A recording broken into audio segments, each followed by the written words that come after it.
gonna smoke real quick and then we'll continue.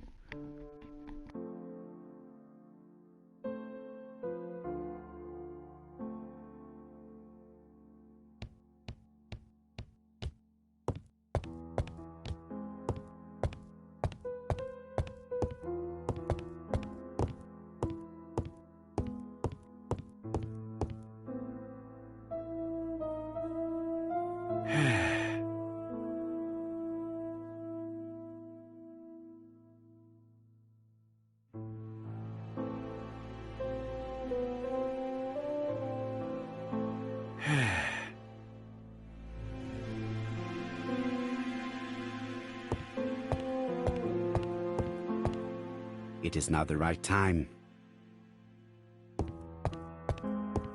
It is now the right time.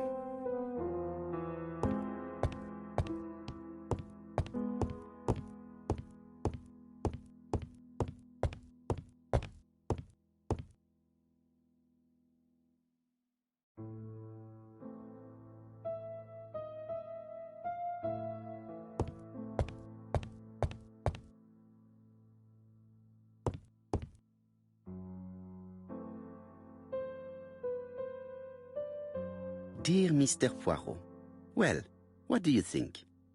I believe that I won this round. The end of our affair went like clockwork, don't you feel? But the fun has only just started. I would like to draw your attention to Bexhill-on-Sea on the 25th of this month. We're having a crazy time.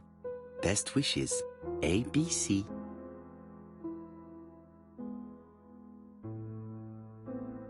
The next crime will be in Bexhill. We must warn Japp to Scotland Yard. Did the letter indicate anything that might help the police? To be honest, I think we can already guess something about the next victim. But I need to think about it a little more.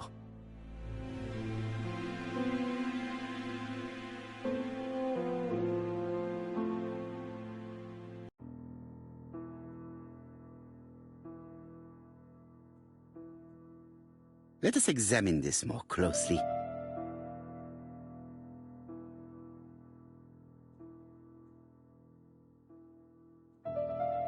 Certain characters in the two letters may have similar defects.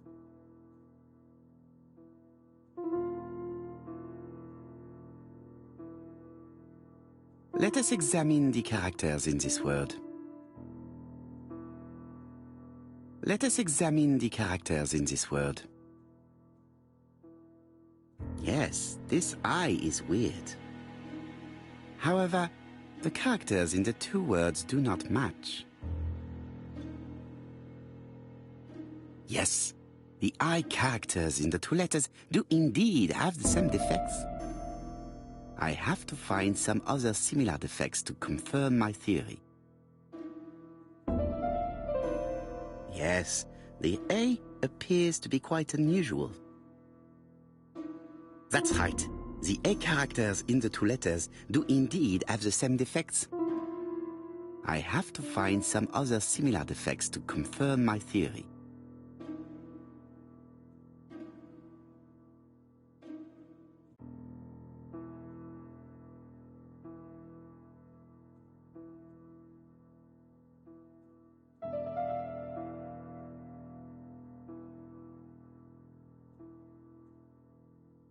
Let us examine the characters in this word. Let us examine the characters in this word. Right. Let us compare this with the other letter.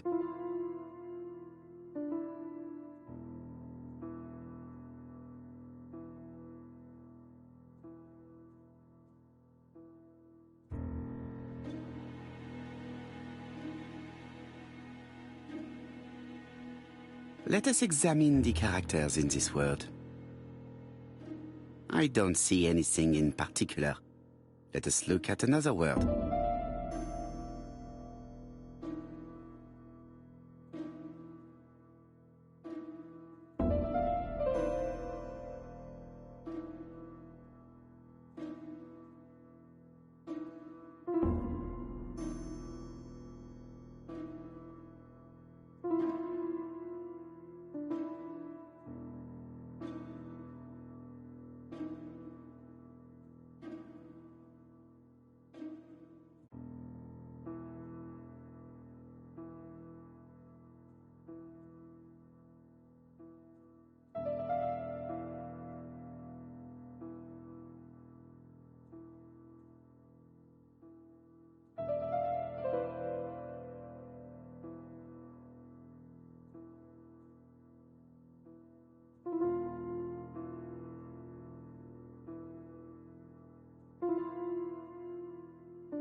Let us examine the characters in this word. No, this character does not appear to have any defects. Let us examine another word. Let us examine the characters in this word.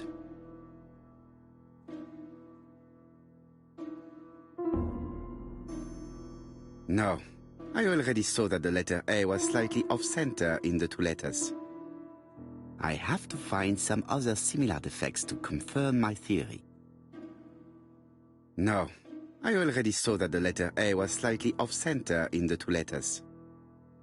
I have to find some other similar defects to confirm my theory. No, I already saw that the letter A was slightly off-center in the two letters. I have to find some other similar defects to confirm my theory.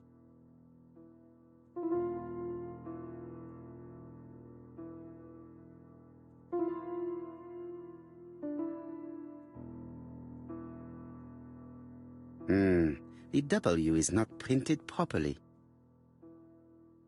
Of course, the W characters in the two letters do indeed have the same defects.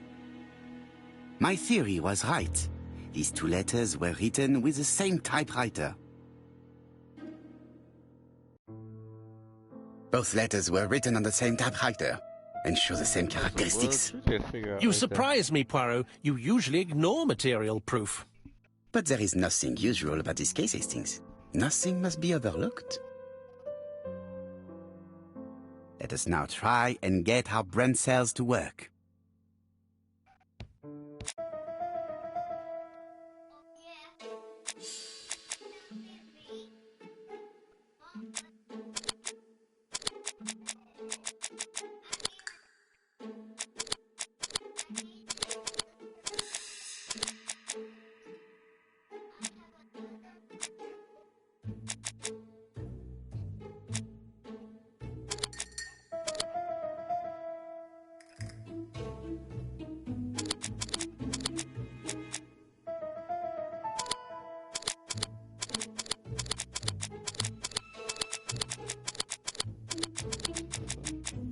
What's special about the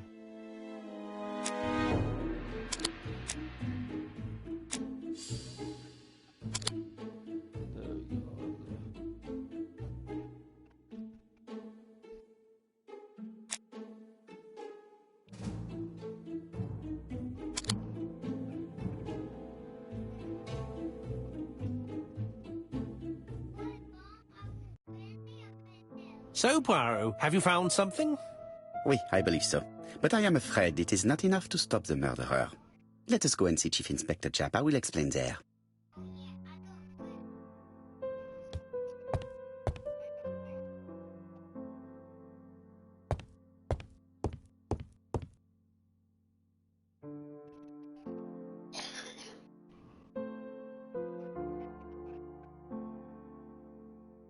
Ah, some cool air.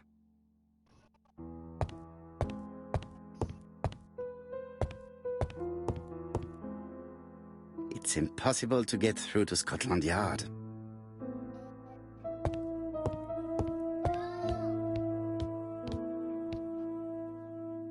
It may be time to go to Scotland Yard.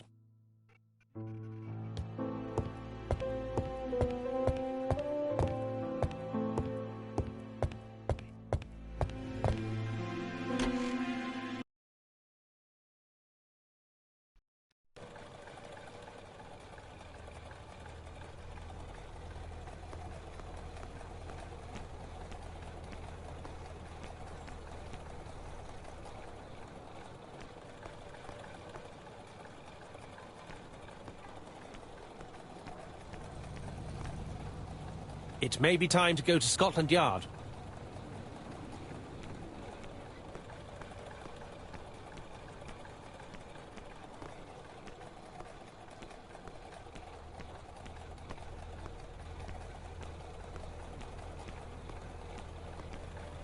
To Scotland Yard, please.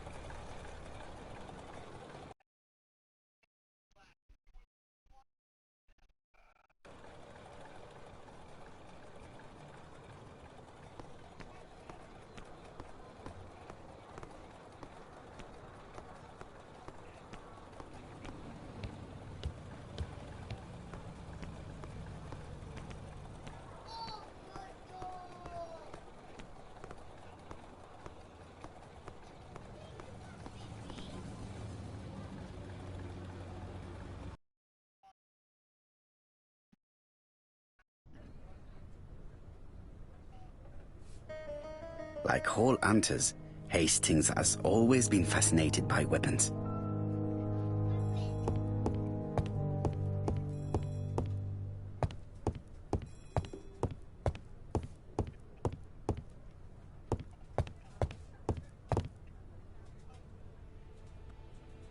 Japp appears to be snowed under.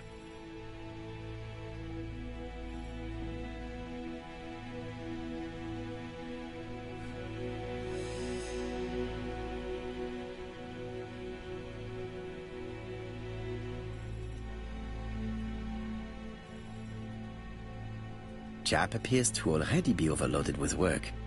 My news is not going to improve matters. Bonjour, Chief Inspector. I am afraid we have some bad news. I have just received another letter signed ABC. The next crime will be on the 25th in Bexhill-on-Sea. Are you completely sure it's from the same person? I have compared the two letters. There is no doubt about it. I suppose you think he's going to carry out his threats. I fear so. Good God, Poirot. Bexhill is very busy at this time of year, and we have no idea who the next victim will be.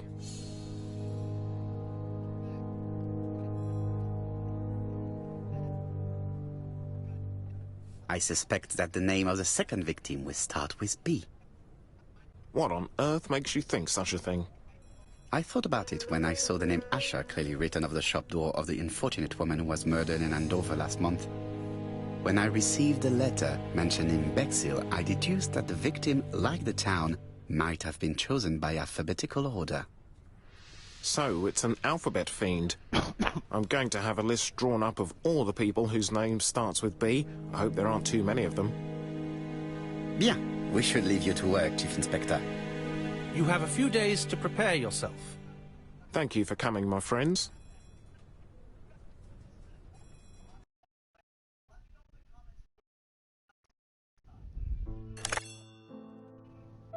Poirot? Chief Inspector Japp, your call does not bode well. Indeed, we have just found the body of a young woman on the beach in Bexhill. An ABC was placed on the body. We'll be there as soon as possible.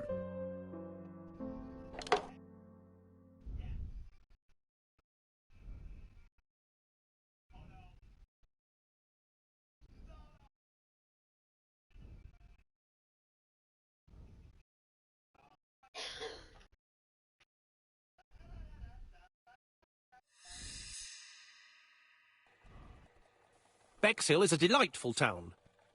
It would be nice to come back and visit. I do not entirely agree. Walking at the beach damages my shoes, and it hurts my knee. So the years have not spared you, my friend. It's the same for all of us. That is exactly what I said to myself when I saw you back from your travels. Poirot! Do not be offended, Hastings. I can see Japp waiting for us. And from his face, I would say that things are not looking good.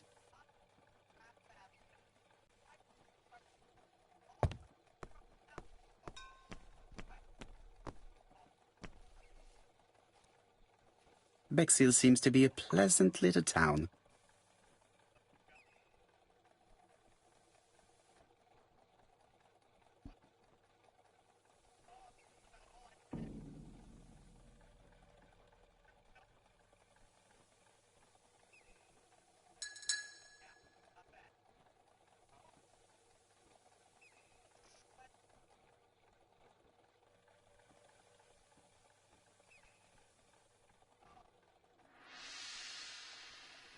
Bexhill is a pretty little seaside resort with elegant architecture, although personally I prefer more modern buildings.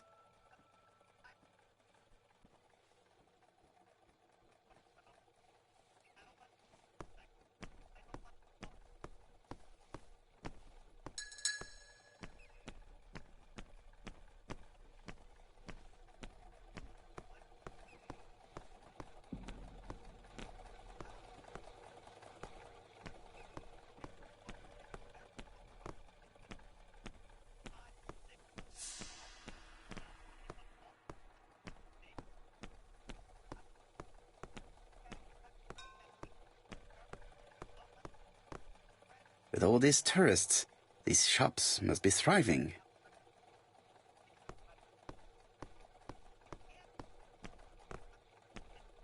I have a few more details I wish to clarify before visiting the Ginger Cat.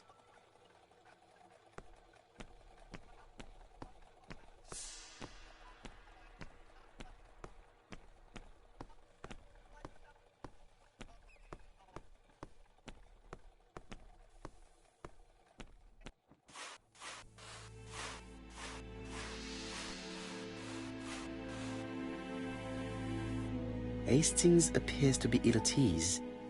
He appeared to be relatively indifferent to Mrs. Asher's murder, but a young woman's murder seems to be troubling him greatly. I fear that this case is far from being solved. Come on, Poirot. You'll find the killer. Certes. But how many times will he kill before I do? How do you do, gentlemen? Chief Inspector? I fear your admirer has struck again, Poirot. We haven't yet identified the victim, but it's a young woman, 20 to 25 years old. Death occurred last night between 11:30 and 1 o'clock, and we found an ABC guide on the body. Was she pretty? Come on, Poirot, that's rather out of place. It has no bearing on the murder. Are you certain? For women, it is often the most important thing. It often decides their destiny. The body hasn't been moved. You can see for yourself. Has the press been informed? Not yet, but I'm planning to.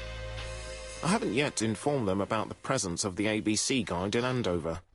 Nobody has reported a young woman missing? Not for the moment. No witnesses, I imagine. Indeed. We've asked everybody who may have met a young woman fitting her description last night to come and see us, but I have little hope of gaining anything from it. It's early days, Chief Inspector, and the news may not have spread around the town yet. I hope you're right, Hastings.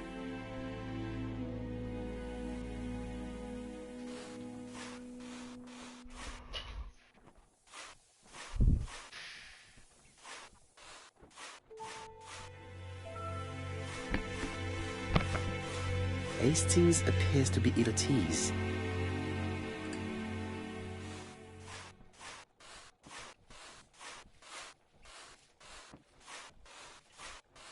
There is no doubt about it. Bexhill has one of the most beautiful beaches in the area.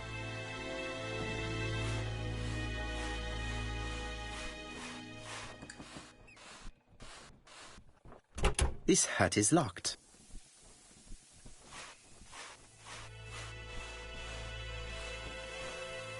This hut is locked.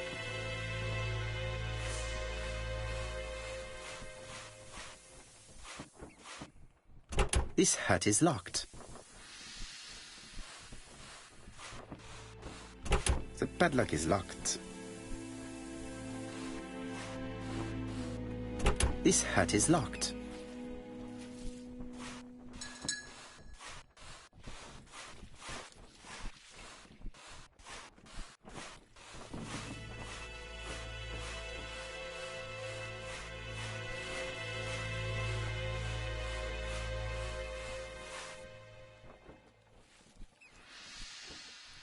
These marks have been left by a rope or a braided cloth. Apart from the marks on her neck, there are no signs of the struggle. She didn't manage to hit her assailant.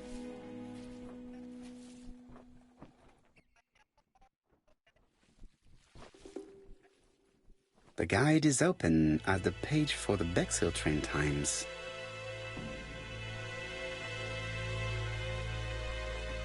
The young woman wasn't wearing shoes or a coat and was not carrying a bag. That's strange. Either the murderer stole her belongings or she put them somewhere safe. Maybe so that she could bath. This key is too small to be one for a house. Without a doubt, it is for a padlock. This key is too small. She was a great beauty. Strange that chap didn't notice it. A braided silk belt. It may have belonged to the victim. Let us now try and get our brain cells to work.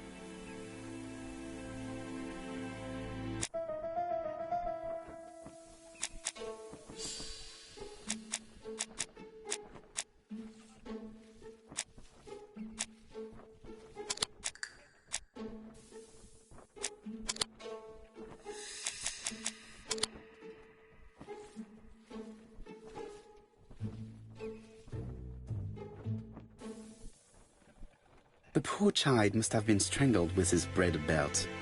Unfortunately, in view of the fabric, it is unlikely that we will find any prints. Let us now try and get our brain cells to work.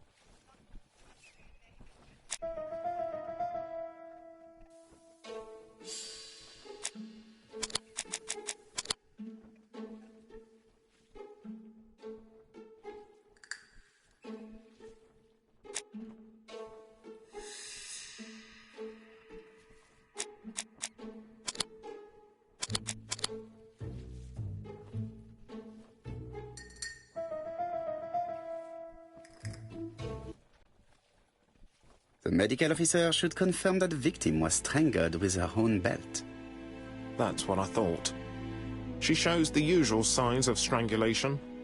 With a little luck, we'll find prints this time. You are too optimistic, Hastings. Our killer is far too meticulous for that.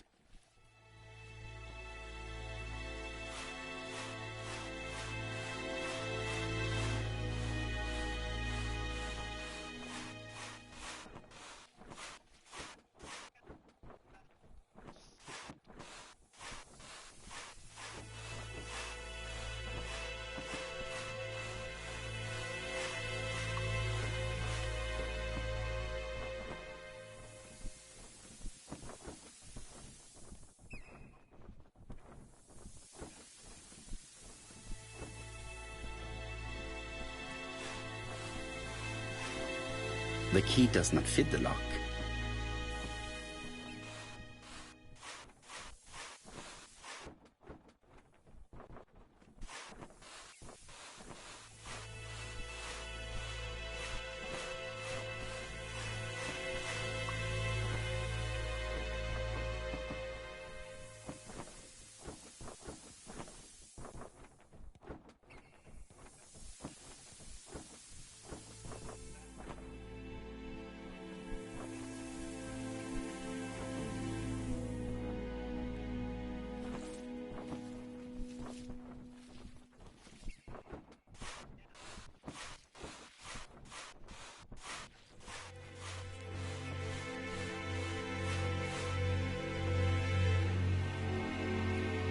The key does not fit the lock.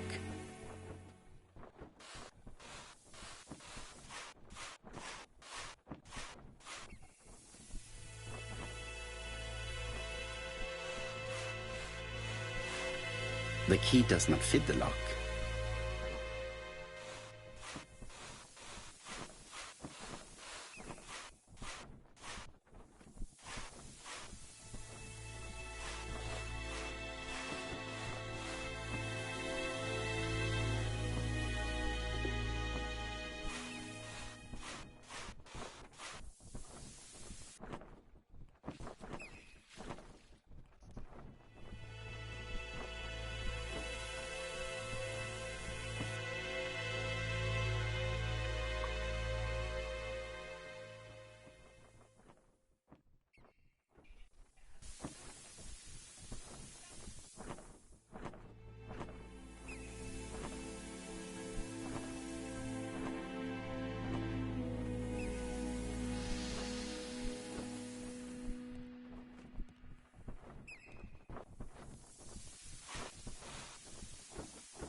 Oh, I had to press actually this.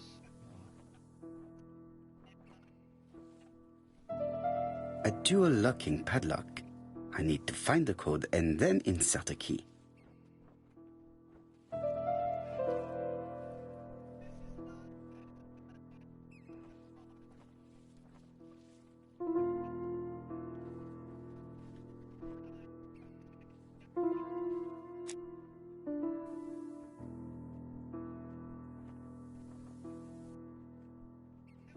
Firstly, I have to remove the padlock.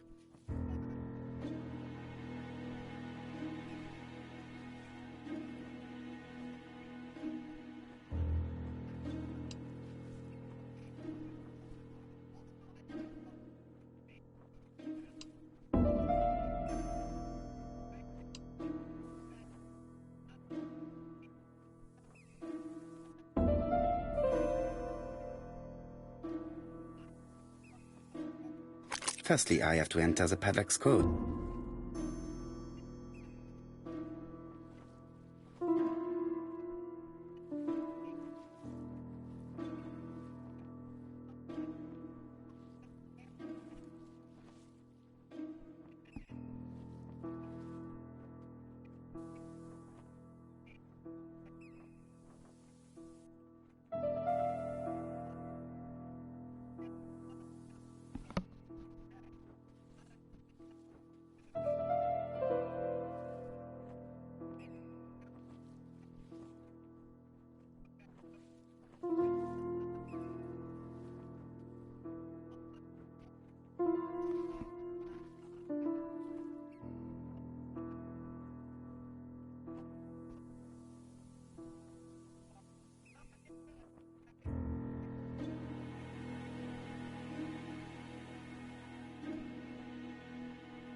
The purse is full. Yet again, we can dismiss theft as the motive for the murder. Here is the watch she must have removed to prevent it from getting wet. A top-brand lipstick. She liked to take care of her appearance. As well as a photo of the victim with some company. It could be useful to me.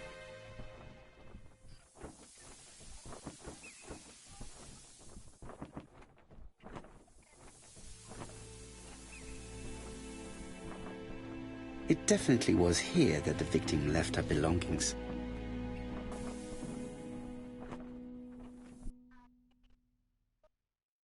Betty's first day at work. Mom is very proud of you. Elizabeth Barnard, 7 August 1931. So, the young lady did have a name starting with B, and she worked as a ginger cat, an establishment that must be slightly further along the beach.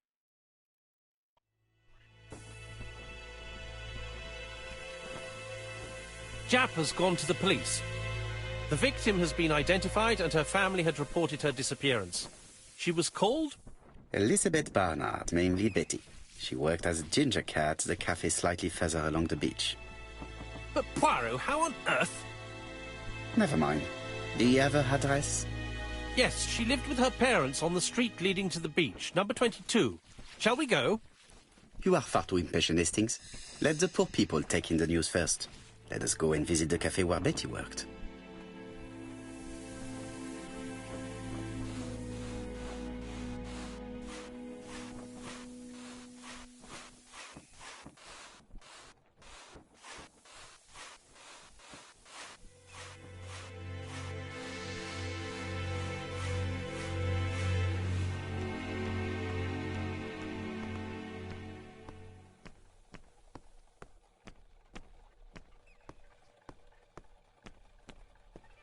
I fear that this case is Come on. Certes.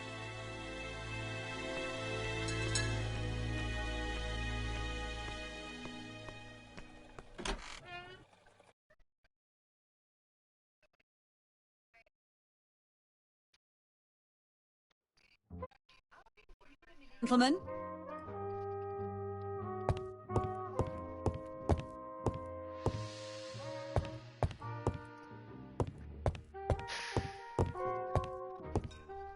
What a pity. I don't have any change to make it work.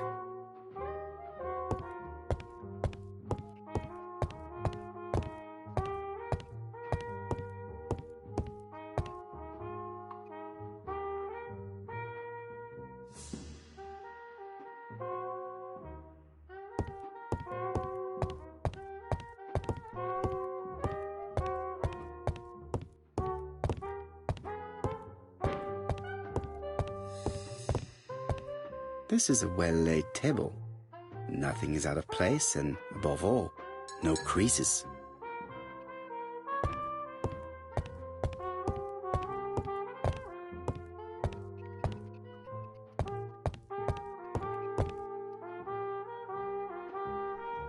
Something tells me that she's the owner of the ginger cat.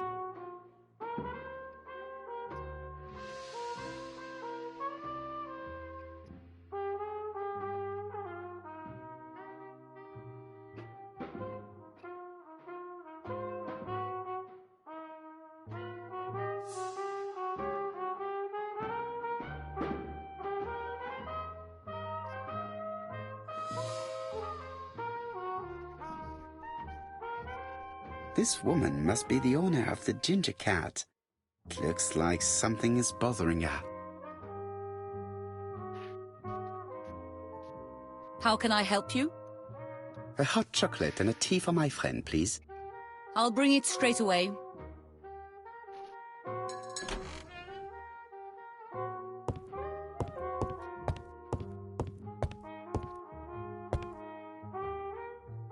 I need to know the time range during which Betty was working on her own. This page won't help me. These are the different waiting staff's bills. Which ones were written by Betty?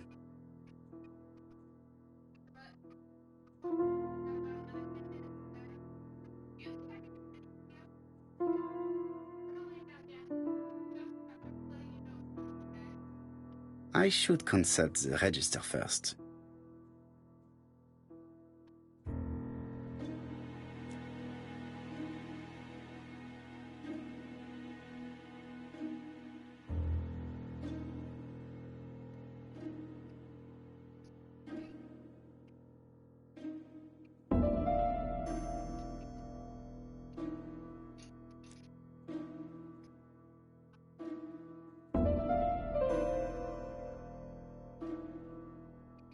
I should consult the register first.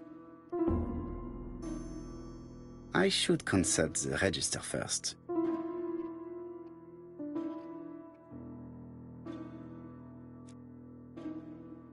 Where is Betty? Betty worked from 11 a.m. to 7:30 p.m. Would she have been alone at any time during her service? No. This person is not the last one to have worked with Betty. Interesting. Betty was alone between 5 p.m. and 7:30 p.m. Who did she serve?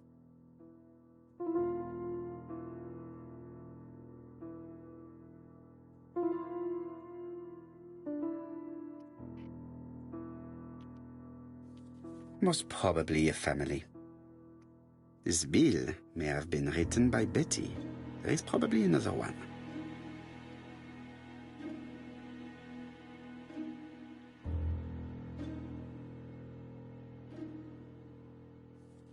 No, something's not right. Betty was alone at just one of the...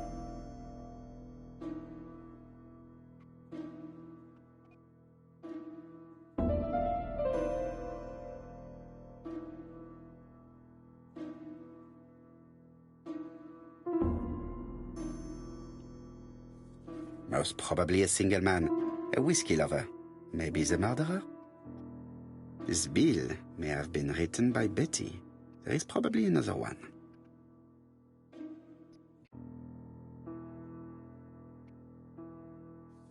Most probably a family.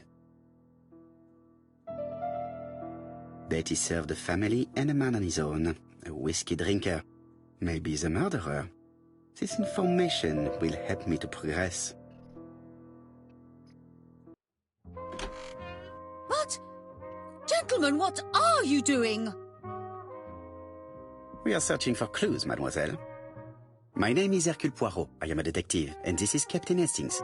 Does Betty Barnard work here? That is correct. She should have been here a while ago. Punctuality is the first rule of politeness. I fear that Miss Barnard will not be coming today. She has just been found, dead, on the beach a few hundred meters from the cafe. How awful. Poor young thing. Turn it down. What happened? She appears to have been murdered. This is most distressing.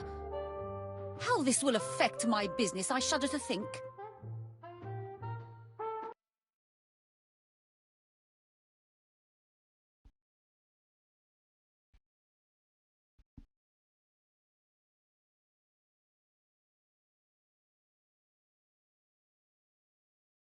What can you tell us about Miss Barnard? Nothing, absolutely nothing. Miss Barnard was my employee. Her private life was none of my business. You did know at least that she had a young man. Indeed.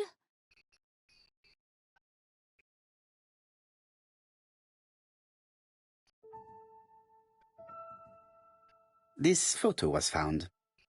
Is this him? Yes, that's him all right. But I haven't seen him for some time.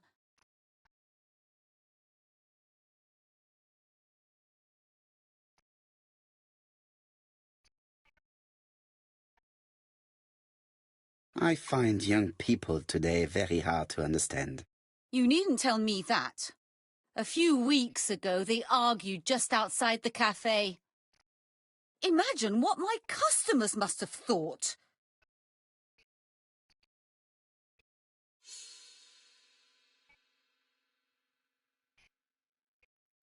Do you know the reason for their dispute?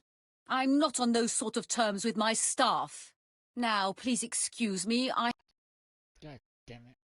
I ever do that. Fucking bitch. I knew it. I knew as soon as I said that I was gonna fuck that up. As soon as I did that one, I was like, nah, I need to sympathize with this woman.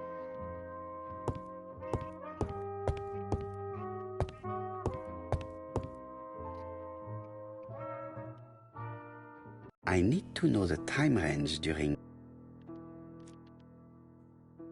Where is Betty? Betty worked from 11 a.m. to 7:30. Interesting.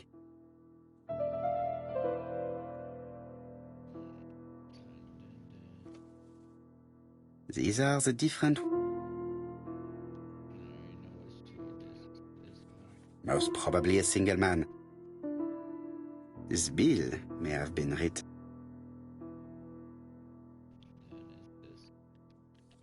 Most probably a... Betty served a family. Let's get to the questioning part.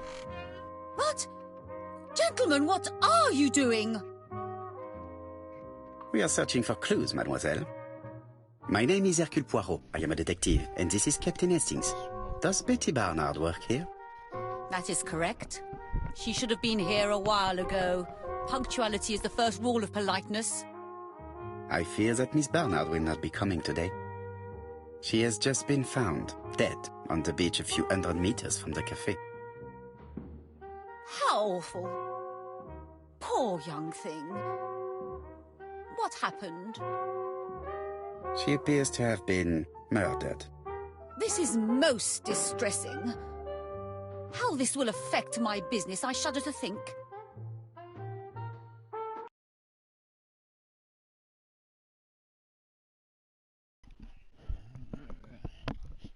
It's not time right now. Cool.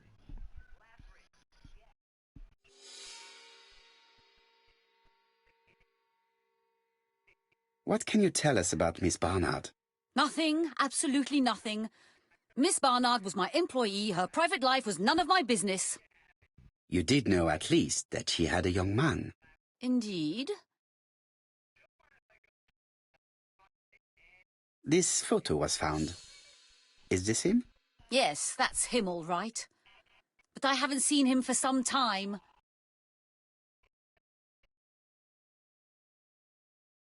I find young people today very hard to understand. You needn't tell me that. A few weeks ago, they argued just outside the cafe. Imagine what my customers must have thought. I hope for you that it was an isolated incident. It must be difficult to keep a respectable establishment if your staff show themselves to be so shameless. The young man only made a scene the once. Jealousy, no doubt. It must be said the young girl was very pretty. Thank you for your time, Mademoiselle Mérion. You have been of great help. The customer who ordered the whiskey might provide us more information. He may have been the last one to see Betty alive. It is an interesting idea, Hastings. Maybe he is a regular guest. What do you think, mademoiselle? I don't think so. Our regular guests tend to order tea and cakes. At this time of the year, there are a lot of tourists about you never see again. That's what I thought. Time to visit Betty's home.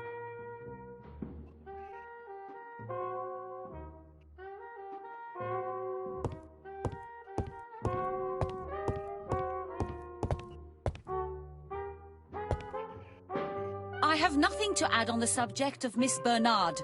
Please convey my condolences to her family.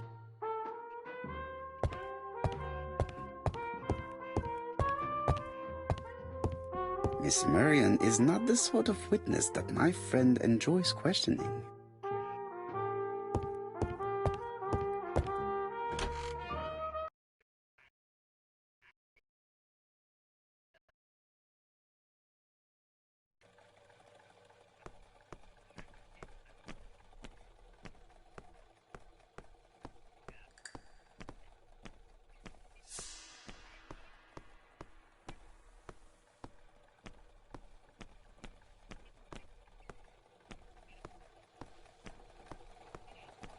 I fear that this...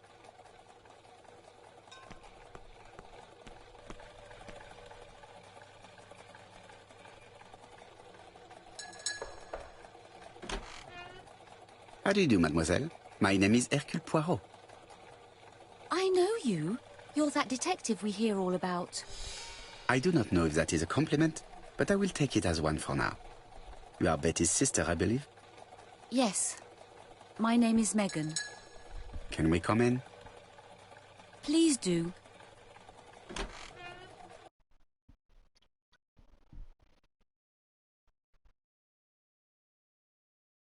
My parents are at the police station. I doubt they'll be up to speaking to you later.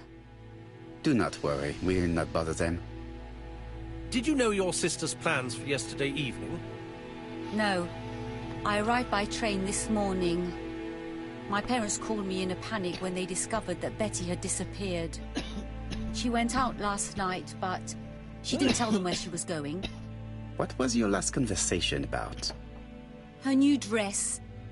She wanted a pair of black stockings to go with it. Mother brought her a pair. The very day it happened. She was crying.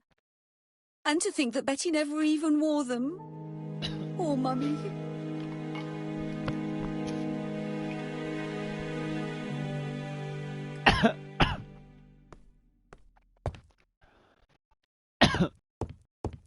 Megan invited me to examine her sister's bedroom.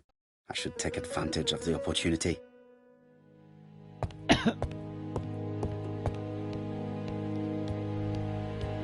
This gramophone is magnificent. It is a one-off, without a doubt.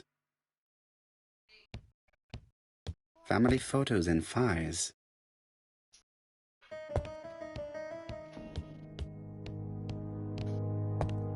Good night, baby.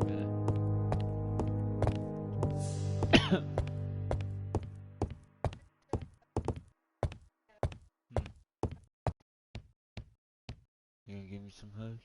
Come here. I love you, big boy. Sit tight, okay?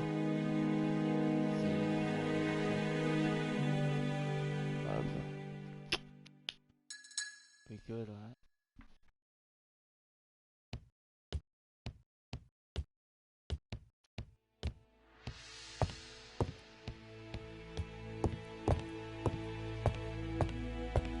It would not be polite to visit the house without being invited to do so.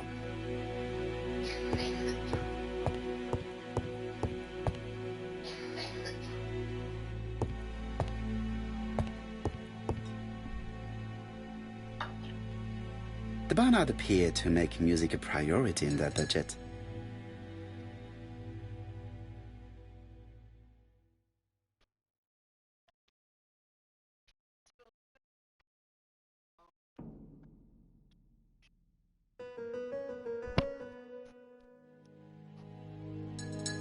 They're all Miss Modest, but the Barnards are definitely music lovers.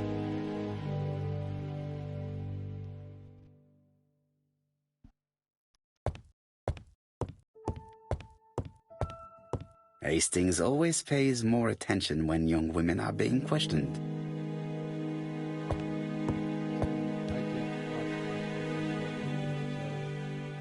What is she feeling at the moment?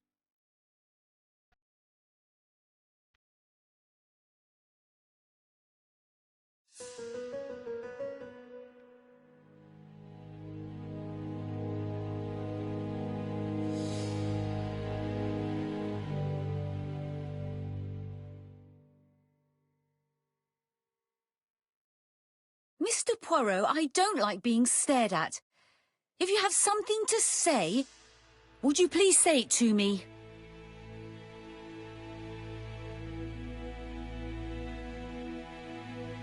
Betty's older sister is not just sad, she's angry.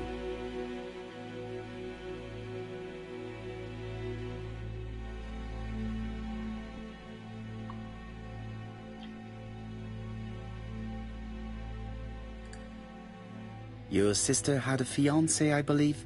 Yes, he's called Donald Fraser. A very nice man.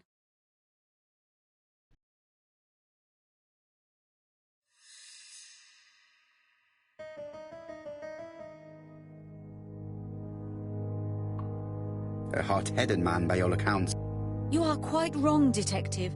Don is serious and reliable, and has a good position at Court and Brunskill estate agents. He would have made Betty a very good husband.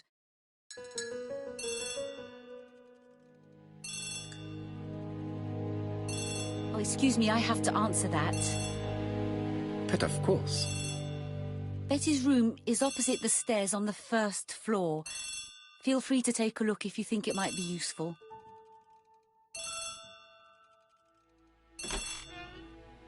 This young woman is far too clever not to have anything else for us. Do you think she's hiding something? That is what I'm trying to find out. Surely you don't think she did it? I did not say anything of the sort. But young women always ruin your judgment, Hastings.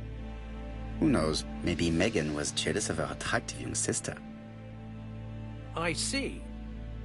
She may have had her sights on the inheritance. Or maybe she was in love with Donald Fraser. We have to study all scenarios, even the most unlikely. But I doubt that Mr. and Mrs. Barnard are rich enough to justify murder. While I try and get Miss Barnard to talk, I would like you to try and find Donald Fraser. It should be easy to find the estate agents where he works. Bring him to the Ginger Cat. I would like to talk with him before the Chief Inspector finds him.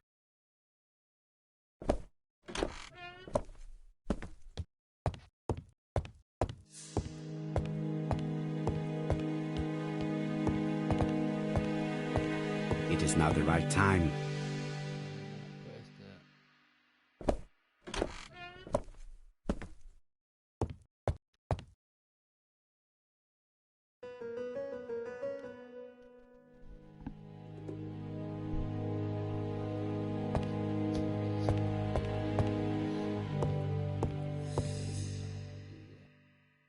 It looks like Betty was also a music lover, the same as her family.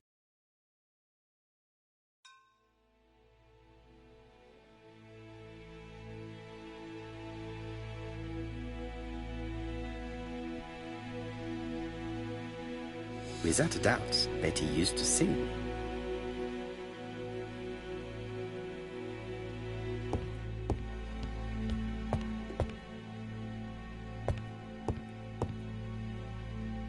have not finished inspecting Betty's bedroom.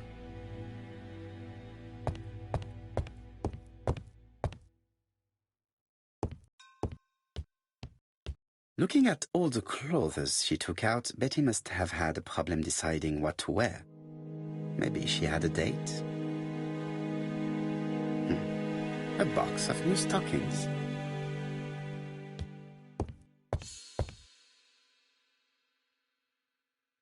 It looks like Betty has a very busy life.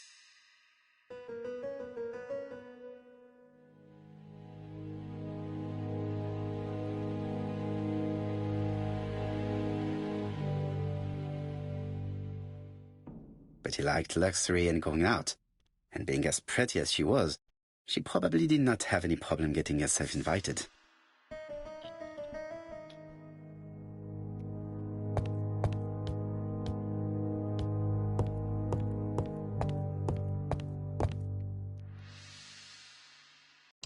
Something on this clock bothers me.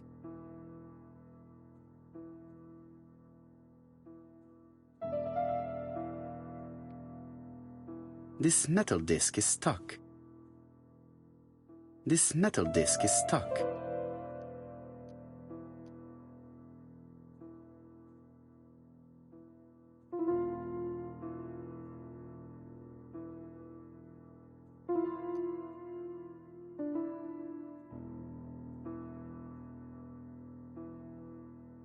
What a strange mechanism. I don't think it serves to turn the hands.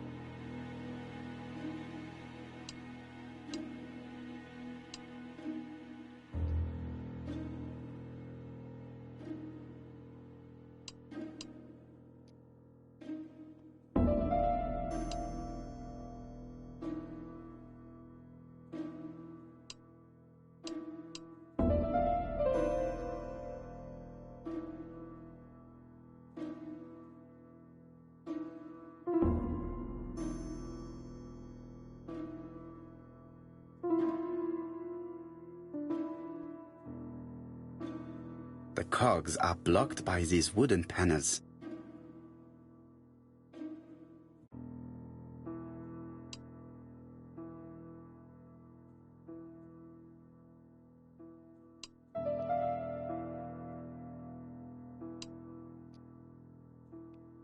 The cogs are blocked by these wooden panels.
The cogs are blocked by these wooden panels.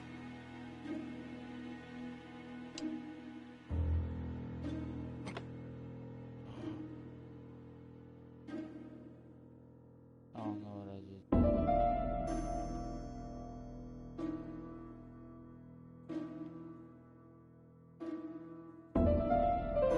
I definitely need an object to make these cogs turn. I definitely need an object to make these cogs turn.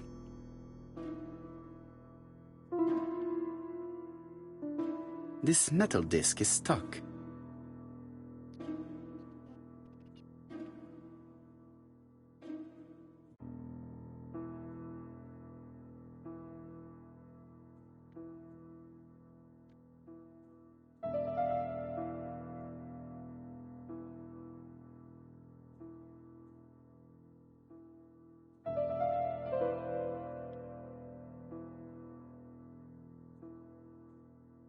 I definitely need an object to make these cogs turn. I definitely need an object.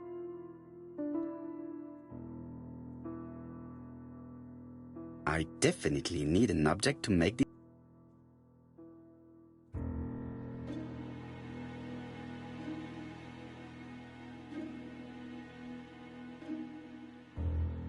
I definitely. I definitely.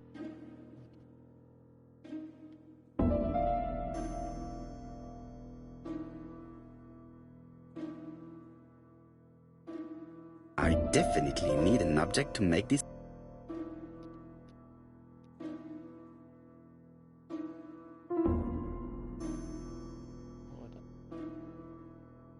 Strange. A sheet of paper is blocked in the. Strange. A sheet of paper is blocked in the clock. This decoration appears to be firmly fastened.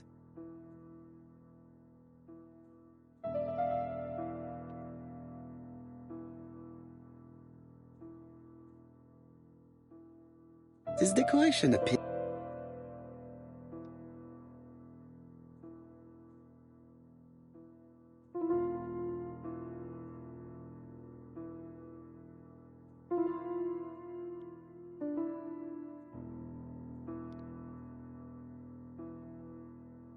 This wooden panel is blocked. I can't open it.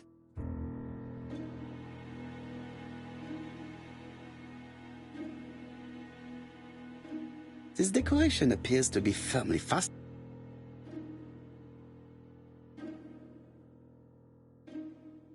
I definitely need an object.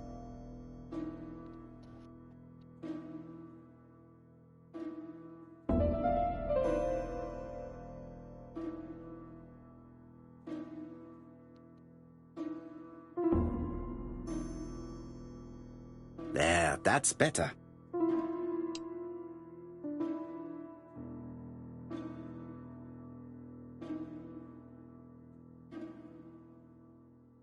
I definitely need an object to make these cogs turn.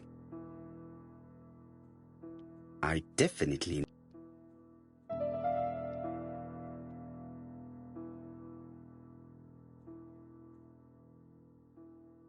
This wooden panel is blocked.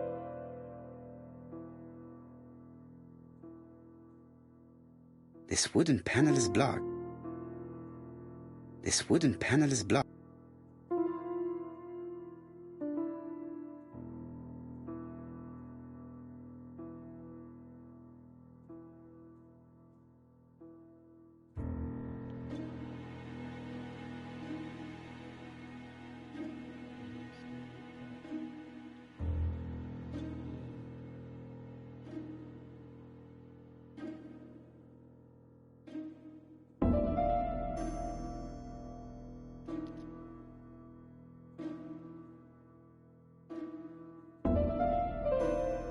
Strange. A sheet.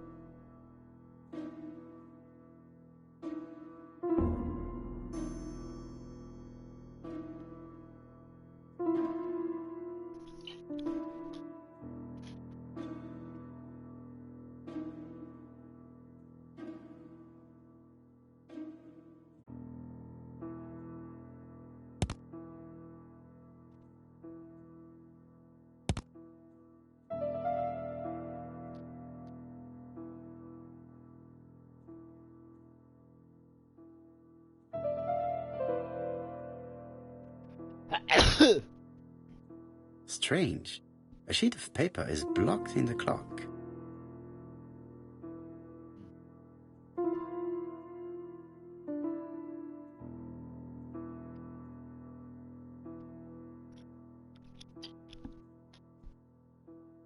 I definitely need an object to make these cogs turn.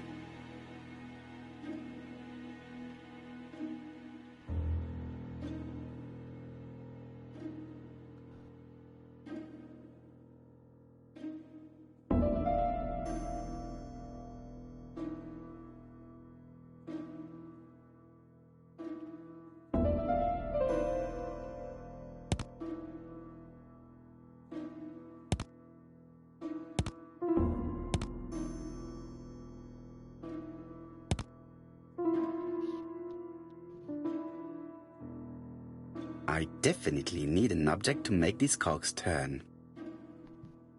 Need an object.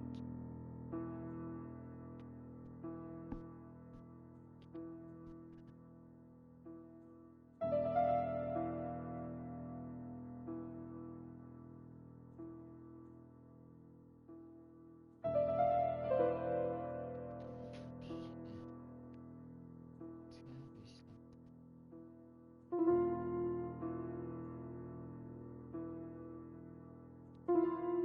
This decoration appears to be firm. This decoration appears to be firmly fastened.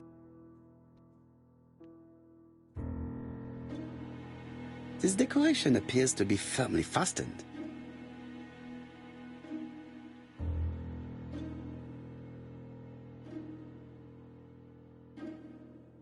This wooden panel is blocked.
Oh shit. Could the screw be slight?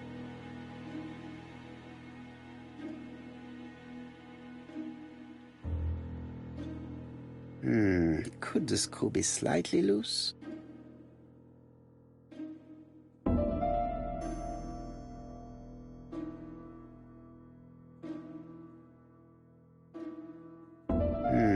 Could the screw be slightly loose? Yeah,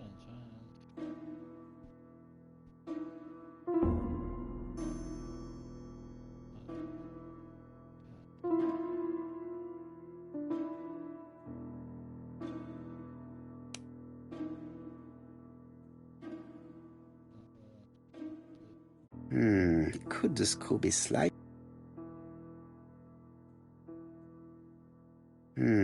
Could the screw be slightly loose?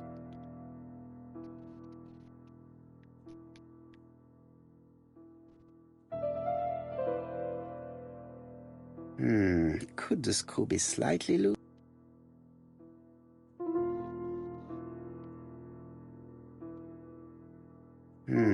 Could the screw be slightly loose?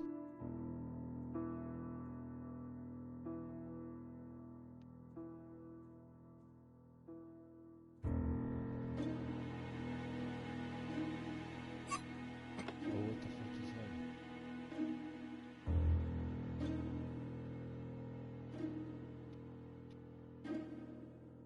This wooden panel is blocked.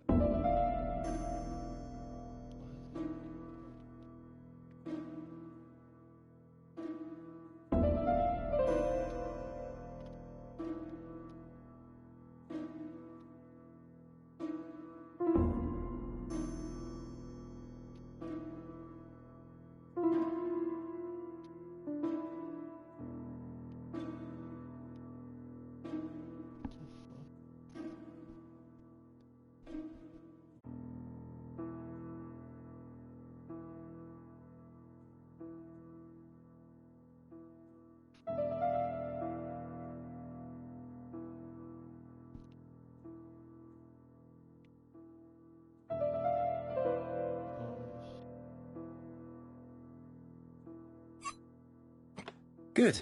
It should be possible to open the wooden panel.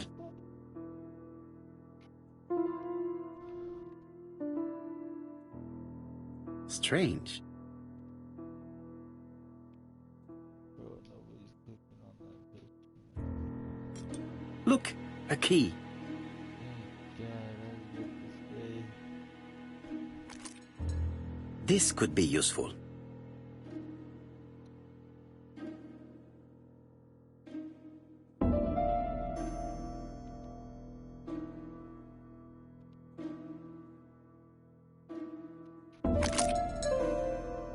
The central cock is blocked.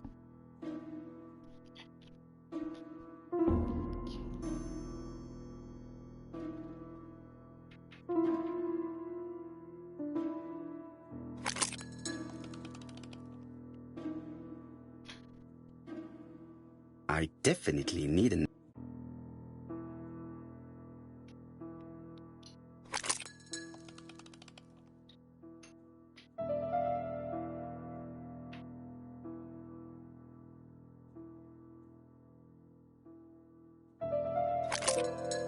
Ah, something clicked on the front of the clock. Oh, finally. Fuck this puzzle, bro. A new lock has appeared. What does it open? A new lock has appeared. What does it open? Oh. Yeah.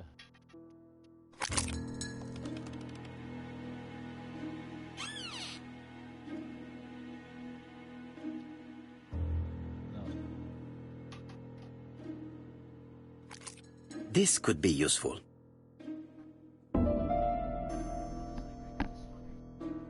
Betty, I enjoyed a wonderful evening in your company, and I hope that we will see each other again very soon. D. My dearest Betty, I know that your art is already spoken for, but you are the most beautiful dancer I have ever had the pleasure of meeting, and I am impatient to see you again. Adrian.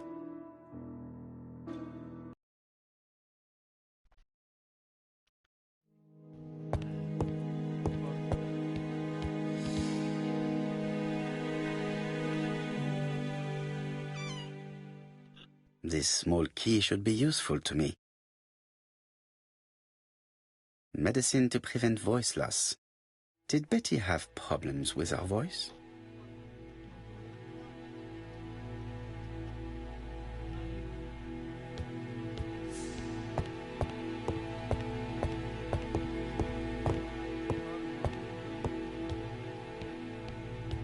I have not finished inspecting Betty's bedroom.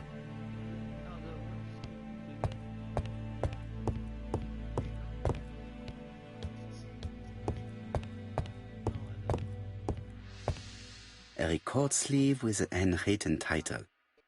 Betty must have recorded the demo. I'd be interested to hear it.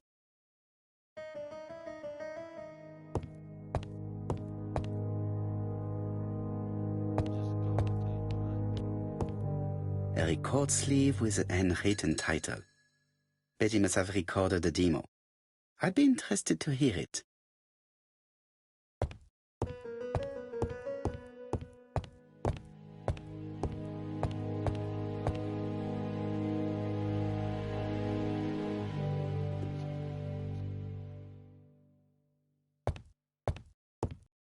Without a doubt, Betty used to sing.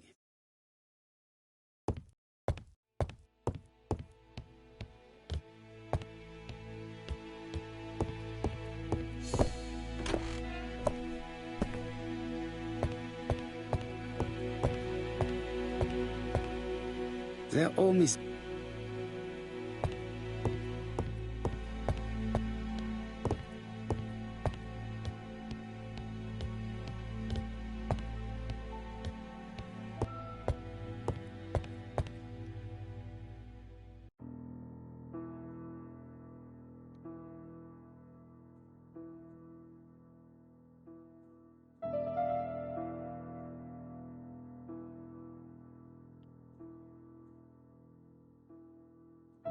Let us see.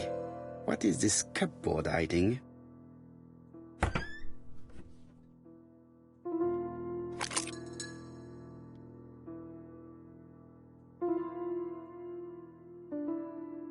This looks like solfège.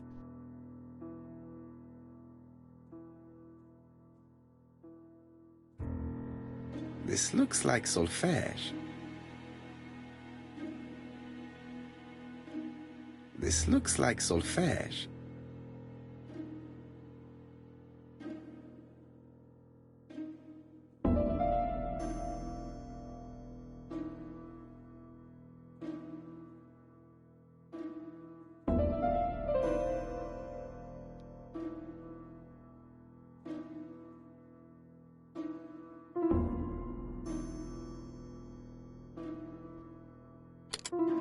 That doesn't work. I must have forgotten a step.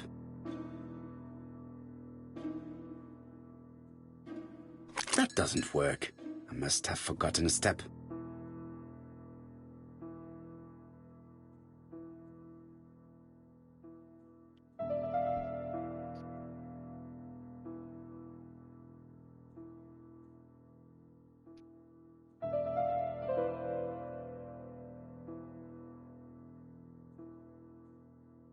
That doesn't work. I must have forgotten a step.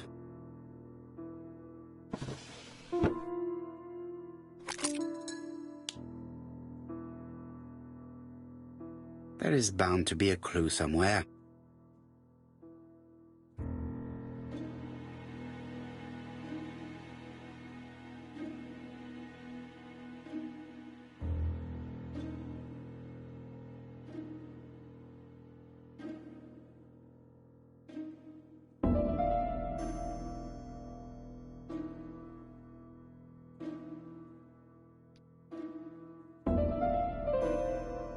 There is bound to be a clue somewhere.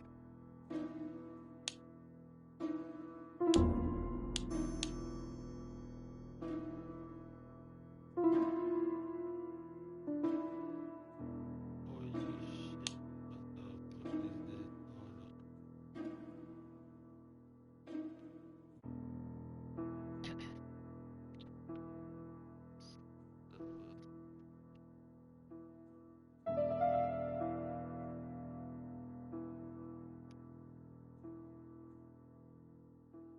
There is bound to be a clue somewhere.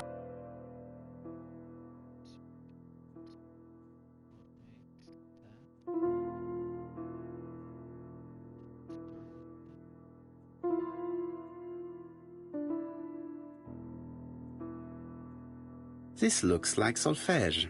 There is probably a link with what I saw in the drawer.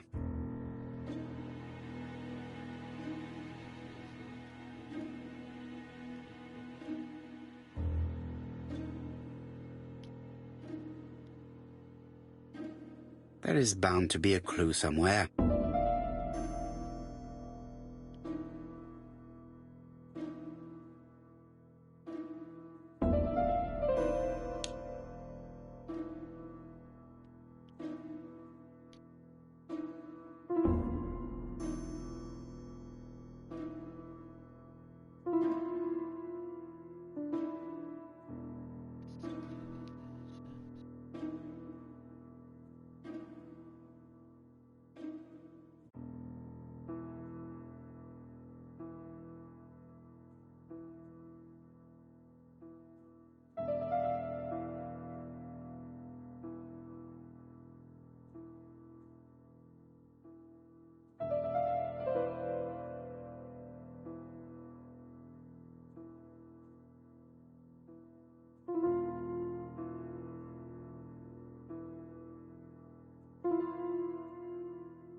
I cannot open it.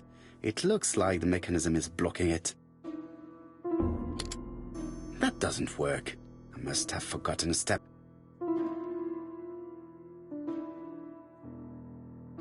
There is bound to be a clue somewhere.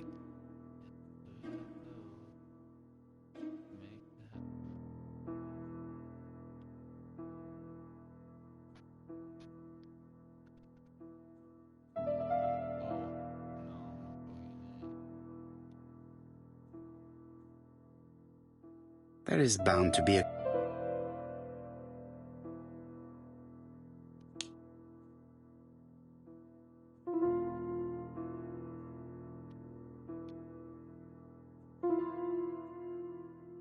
It looks like something goes in here.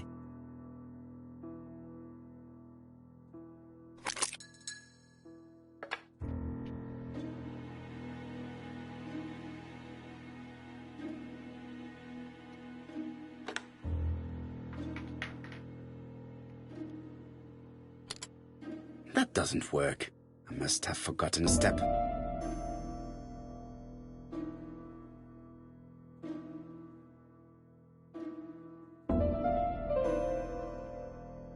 There is bound to be a clue somewhere.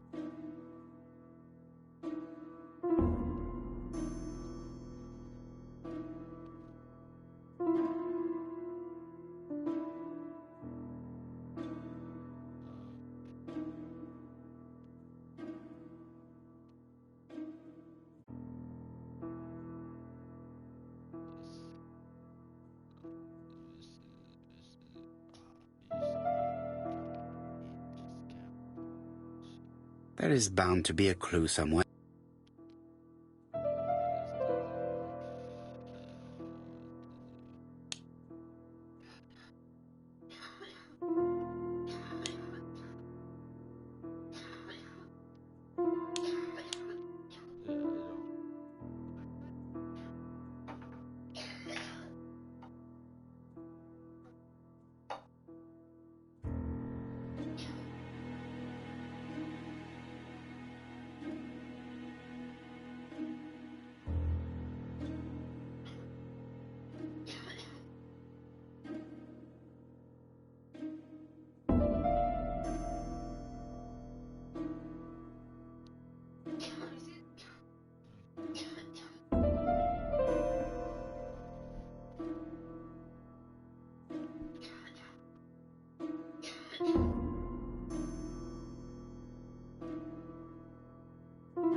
There is bound to be a clue somewhere.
There is bound to be a clue somewhere.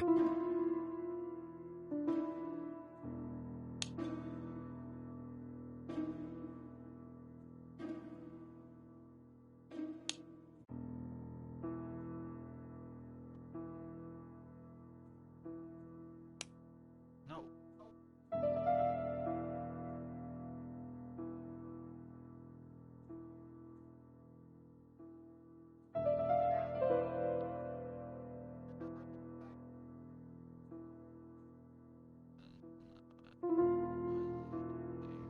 I cannot open it. It looks like...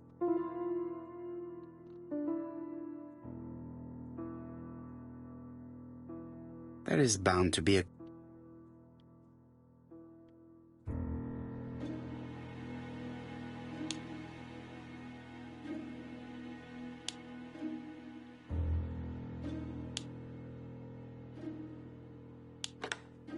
I heard the sound of a mechanism being triggered.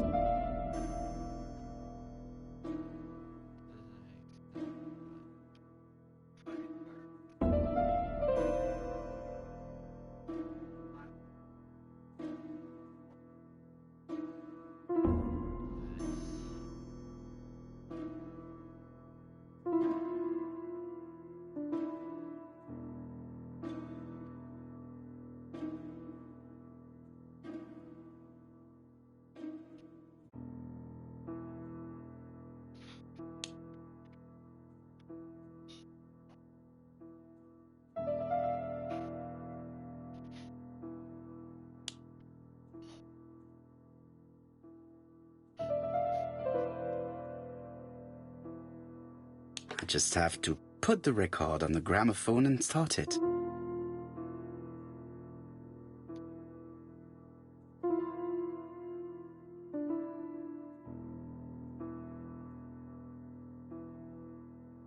That doesn't work. I must have forgotten a step.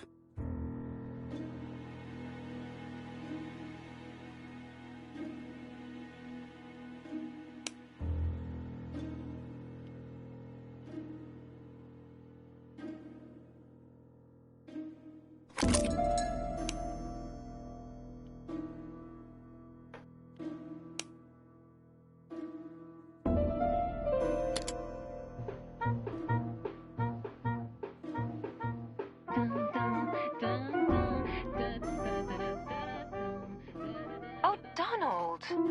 We're in the middle of recording. Sorry, Betty, but it's not wise. The doctor said you should rest your voice. You're such a killjoy sometimes.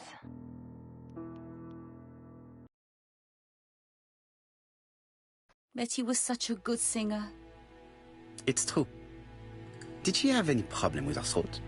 Yes, she had to be careful with her voice. Of course, she didn't follow the doctor's advice. If Don didn't insist, she... Well, it's too late for all that now.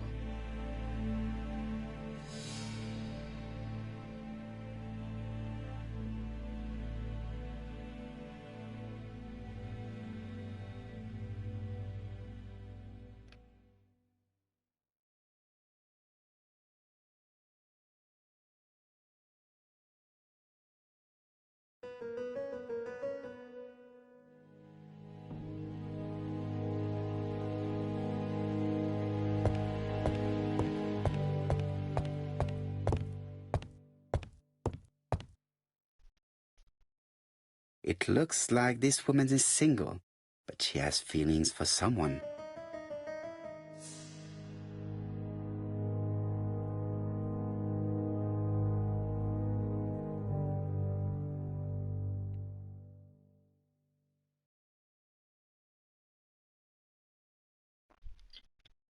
She is looking so intensely at this photo.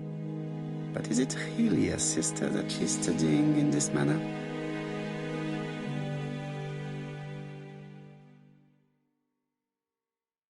They made the perfect couple, am I correct? Yes, in a way. She was pretty and he... Well? He's a bright man, with a promising career ahead of him. He would have made Betty a good husband. He was always attentive and generous. Oh, a true gentleman. I hear a note of envy in your voice. You must have heard wrong.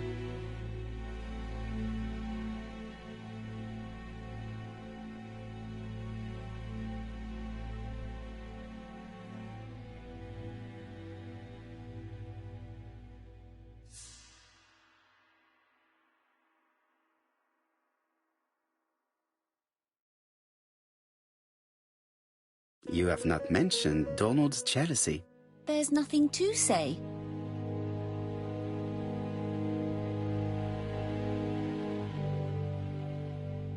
You are a poor liar, Mademoiselle Bernard. Excuse me, Mr. Poirot, but I do not see why you are interested in our humble little crime. It would appear that your sister's murder is the second in a series that we have to stop as quickly as possible. The first was in Andover, and the same as your sister, the murderer sent me a letter informing me that a crime would be committed in that town. Now can I count on your honesty? Yes, you have my confidence, Mr. Poirot. Don is a quiet and sensitive young man, slightly reserved too, and as is often the case with reserved people, when he flew into a temper, he completely lost control. He could be so violent. Betty was frightened. And when was this? The first time was about a year ago, but they rowed more recently. Donald found out that Betty had lied to him. She said she was going out with a girlfriend, but she went out for dinner with a married man. It was an awful scene. She told him that until they were married, she was free to go with whoever she pleased. Donald turned quite pale and started shaking and kept saying one day... Well? He'd commit murder.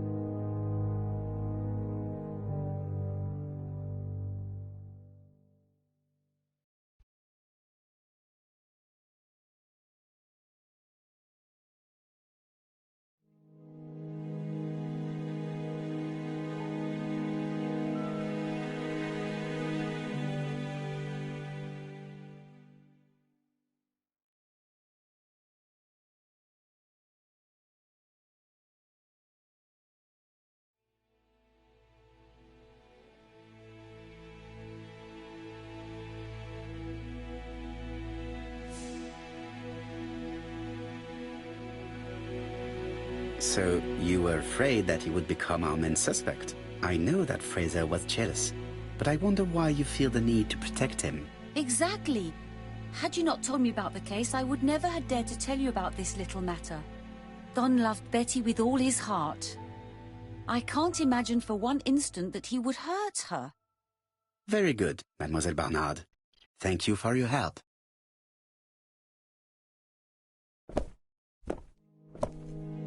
Fraser is at the Ginger Cat.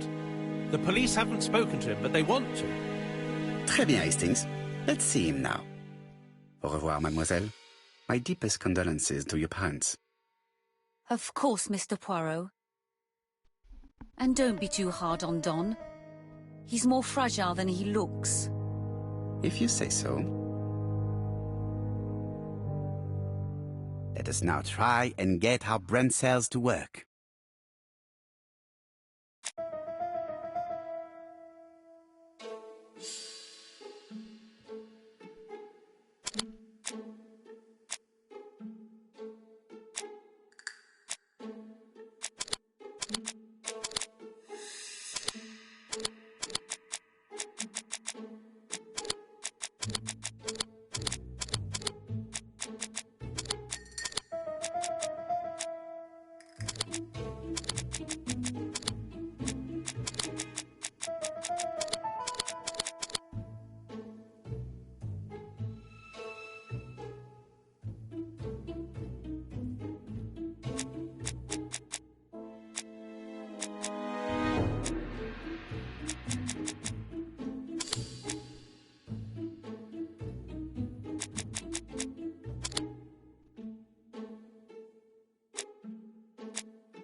Let us now try and get our brain cells to work.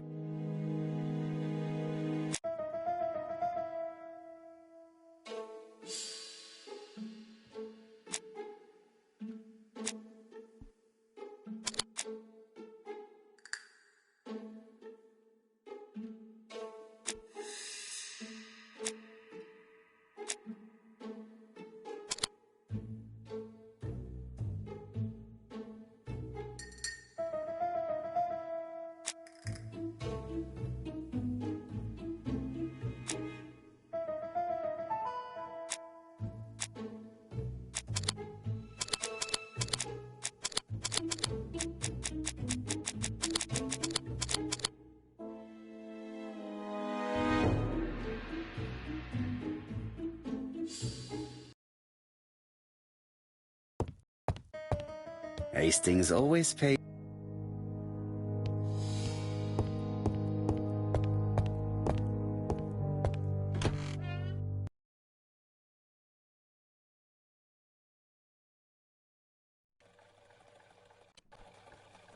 You've seen Fraser, Hastings.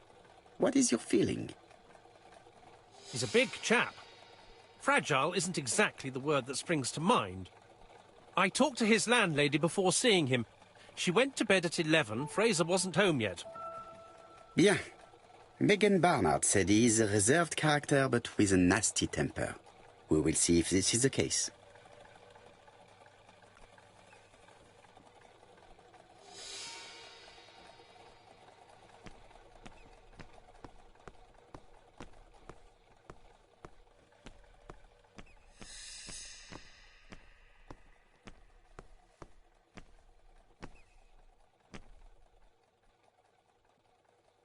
Could it be the same buildings as on the victim's photo?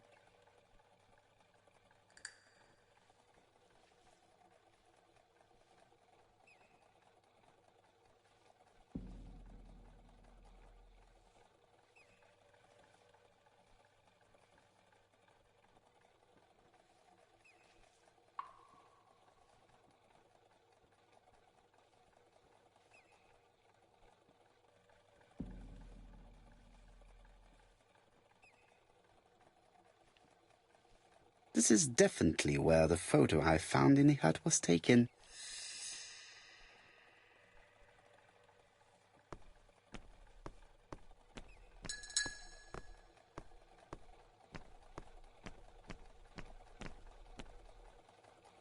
Hastings appears to be ill at ease.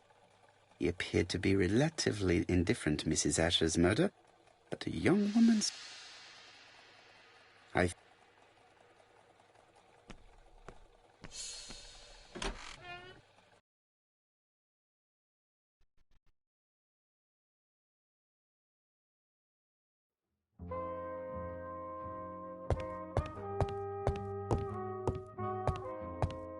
don't want this young man here. I've finished with this.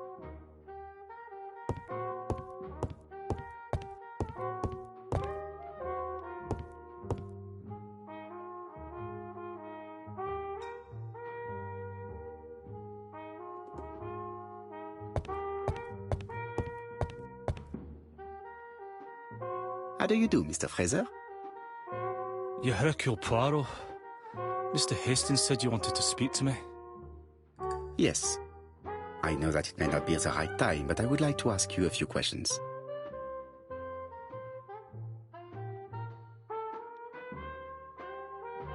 This man looks suspicious.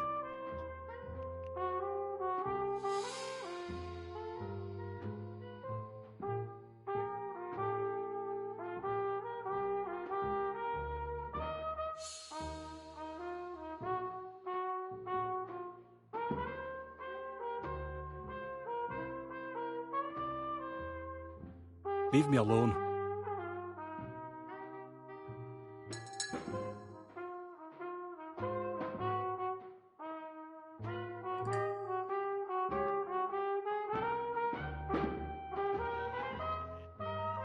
This man looks suspicious.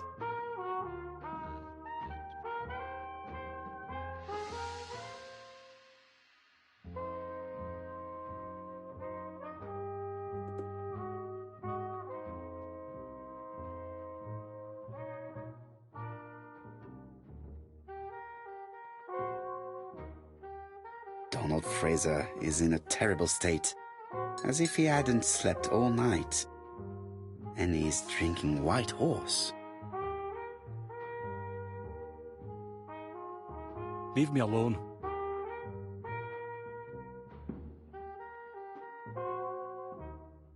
Tell me that it's a mistake. That Betty isn't dead. Sadly, your lady friend has been murdered, Mr. Fraser.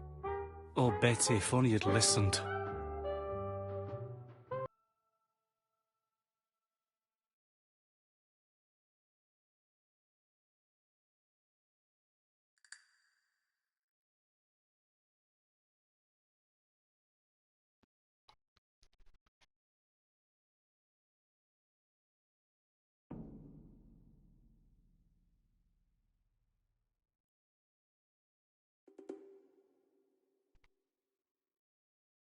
Did you visit Betty yesterday afternoon? No, I haven't seen Betty for 2 days. I was at the office yesterday afternoon. Can you prove that? Of course. But why this question? Betty died yesterday evening, didn't she? Betty was murdered during the night, but that does not prove that she did not meet a murderer earlier in the day. So am I a suspect? Everybody close to Betty is a suspect, Mr. Fraser. I would be a very poor detective if I did not examine all possible eventualities. Do you know what Betty's plans were yesterday evening? She said she was having dinner with her sister. Yet, Megan only returned to Bexhill this morning, Mr. Fraser. I didn't know. Right. May I ask you what you were doing yesterday evening? I spent the evening working. Your colleagues can confirm this? No, I often take work home with me. You are lying, Mr. Fraser. As was Betty when she hid the fact from you that she was seeing other men. Betty was a very decent young woman. How dare you sully her memory? I am not interested in memories of her, Mr. Fraser. I am looking for a killer, and I need you to be my closest ally. That is, unless you have something to hide. Of course I don't. Très bien. So, what were we saying? Where were you yesterday evening? I looked everywhere for her, but in vain. When she said she was going to have dinner with her sister on a weekday, I thought it was strange. I tried not to think about it, but I was like a lion in a cage. I was convinced she was lying. So I went round all the restaurants in the town. When I didn't find her, I went to the next town. But nothing. I must have got home about midnight or 1 o'clock. Did anybody see you? I don't think so. I didn't talk to anybody. I was so furious.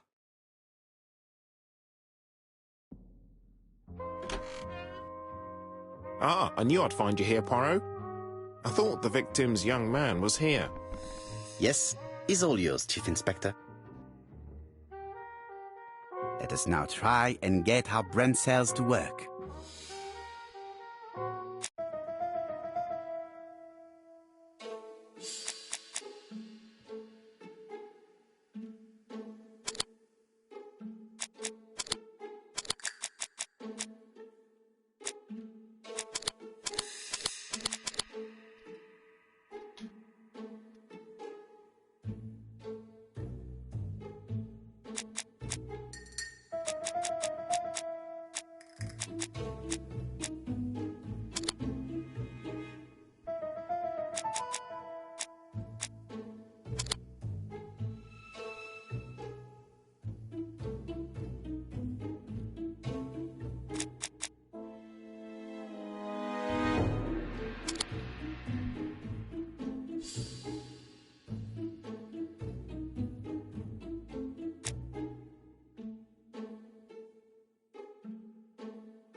Hastings looks silly.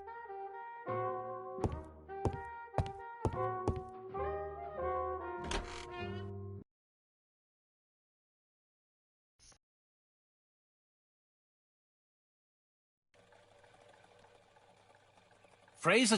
You are very skilled. And yet... I can't imagine how the murderer wasn't seen, though. Surely she must have struggled. Let us try and imagine the scene.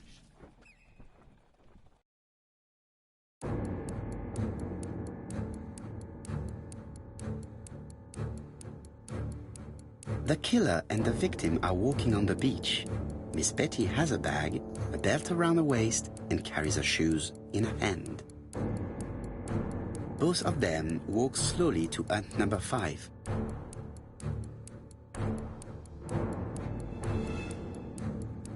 Both of them walk slowly to hut number 6.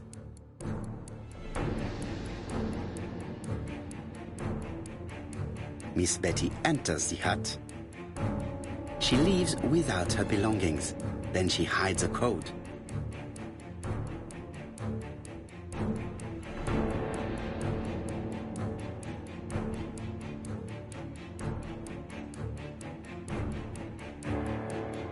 The killer tries to remove his victim's belt.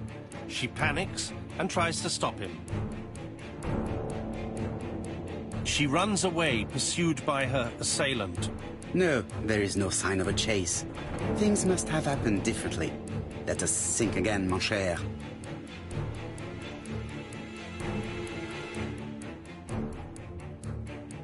The killer and the victim are walking on the beach. Miss Betty has a bag, a belt around the waist, and carries her shoes in her hand. Both of them walk slowly to hut number 5. Both of them walk slowly to hut number 6.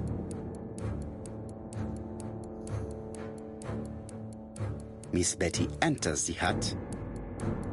She leaves without her belongings. Then she hides a code.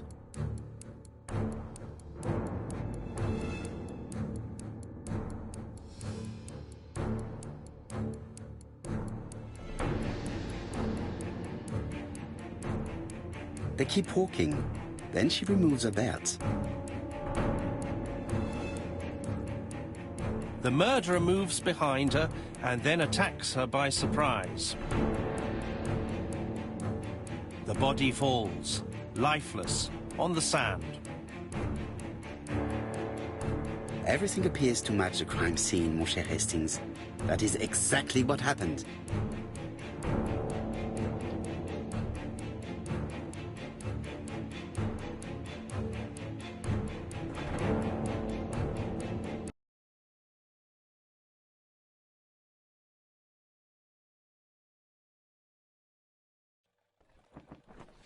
Without the ABC, we might have suspected Mr. Asher and Mr. Fraser. But by timing his crimes, the murderer is making sure he's accused. In a way, it is very generous of him. Generous? The murderer seduced Betty in order to lure her to the beach and kill her. Indeed, the young woman was certainly careless, but not stupid enough to follow a stranger. What are you planning to do, Poirot? Return to London, mon cher Hastings.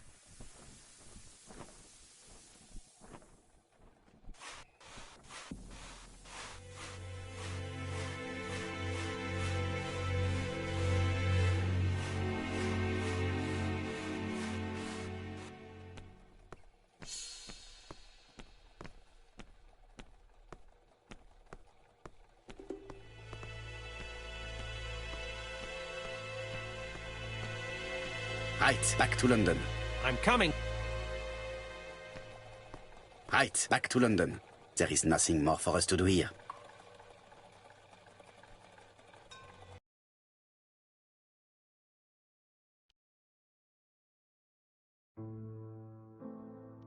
Japp has decided to reveal details to the press.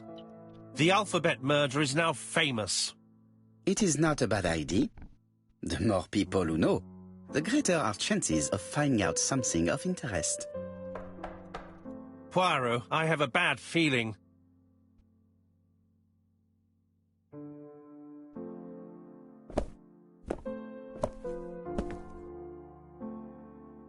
Poor Mr. Poirot, not so good at these little criminal matters as you thought yourself, are you? Rather past your prime, perhaps. Let us see if you can do any better this time. This time, it's an easy one. Churston on the 30th. Do try and do something about it. It's a bit dull having it all my own way, you know. Good hunting. Ever yours, ABC.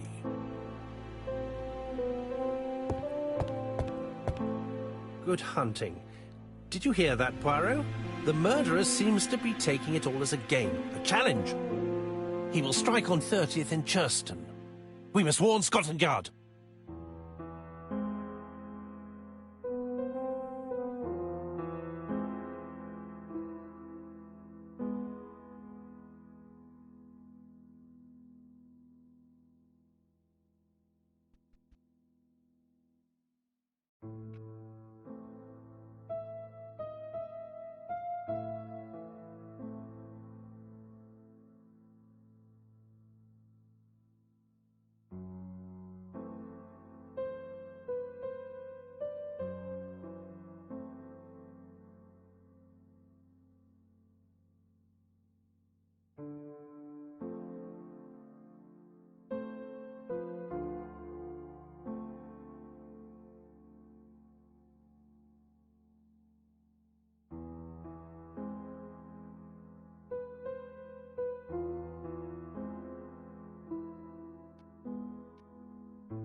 No time to lose. We must prepare our suitcases for Churston. Mon Dieu, it is already 10 o'clock.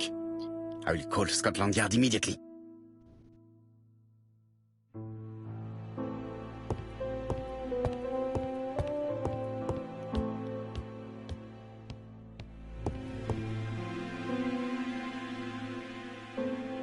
Daily Flicker, July 30, 1935. ABC affair, no progress. The alphabet murderer is still on the run. Ever since the police found the connection between the Bexhill and Andover affairs, the inquiry has barely progressed. In this issue, we are publishing provocative letters sent by the killer to Hercule Poirot. Unfortunately, they have not yet helped to find him. Daily Flicker, July the 26th, 1935. The Bexhill Horror. Young maid strangled on the beach. Killer struck at midnight.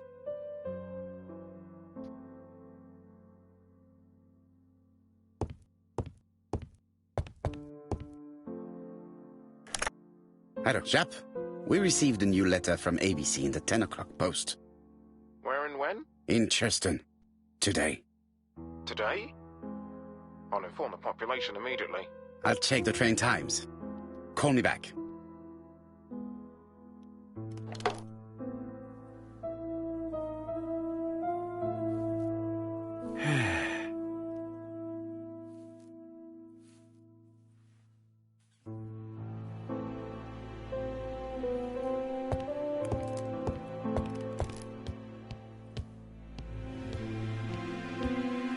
Hastings, what you are doing is an absolute disaster. That is no way to pack suitcases. Heavens, we must hurry. We have to get to Churston before the murder.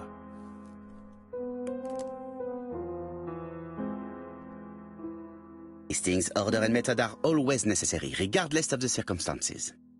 Okay. I'll let you pack them. All the same, it really is a disgrace to leave your belongings in such a mess.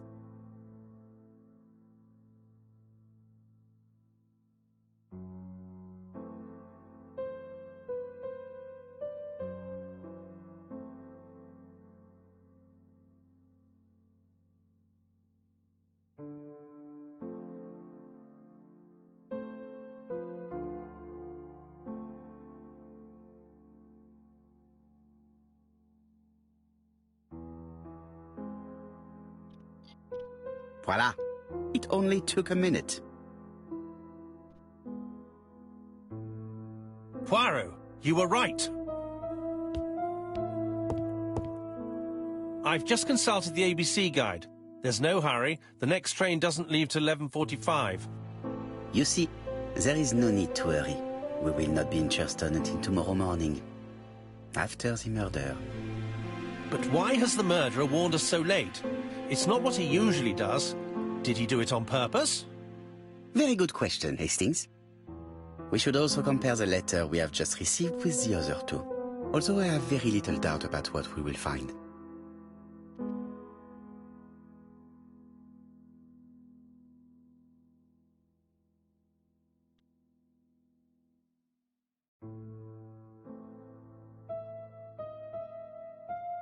Hastings' photo album. He is very proud of his bag.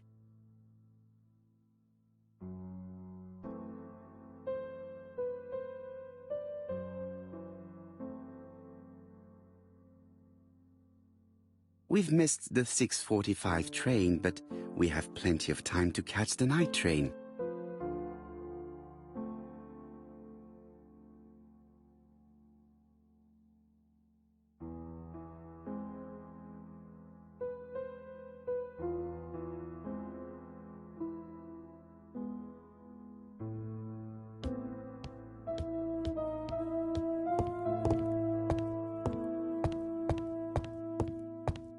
It is not a good time.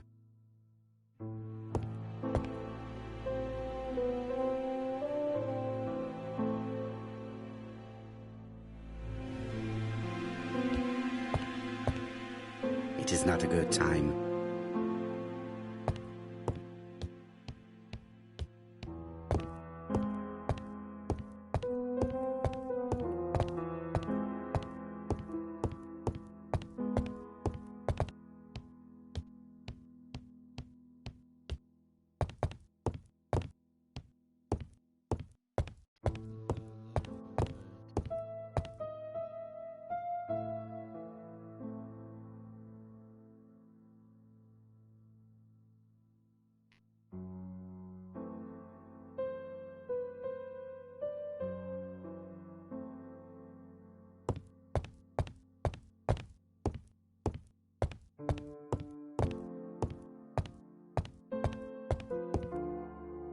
It is not a good time. I do not need to make a telephone call at the moment.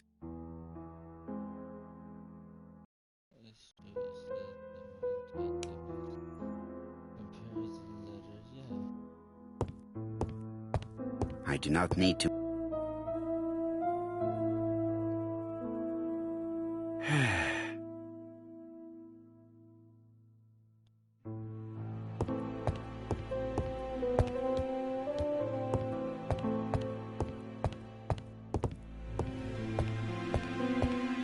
Hastings, it would appear that you are getting slightly Really? It is not the right time.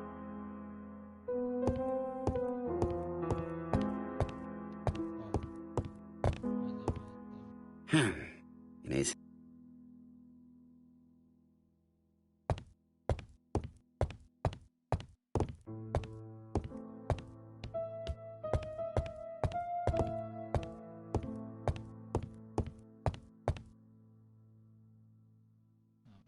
Ah.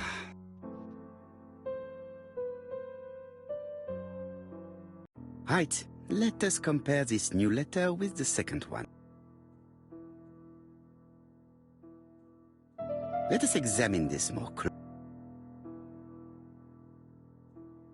Certain characters in the two letters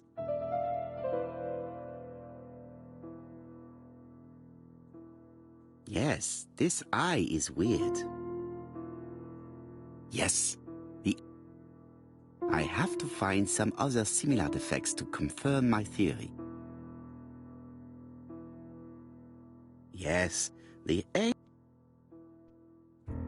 That's right, the A... I have to find some...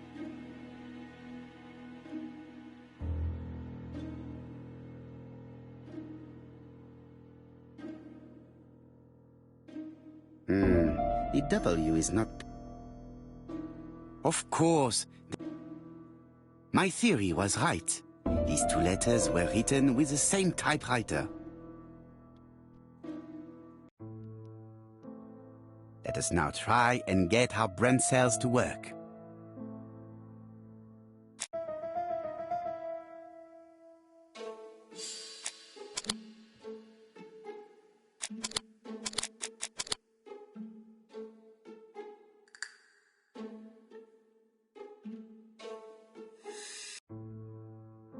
The letter should have arrived in time.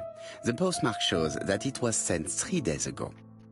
However, our man made a mistake in the address, which explains the delay. All the same, the post office took their time correcting the error.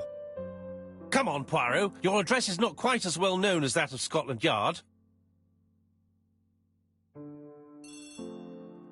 Poirot, the telephone. It must be Jap.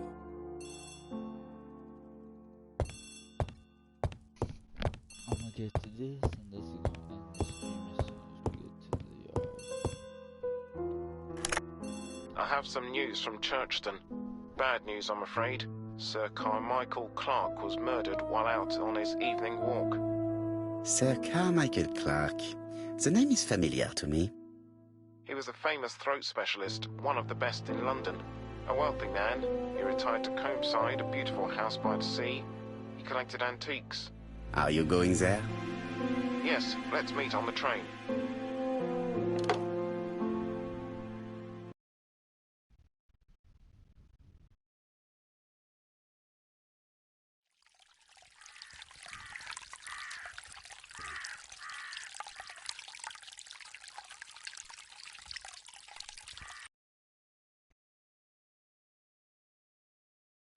Let's see.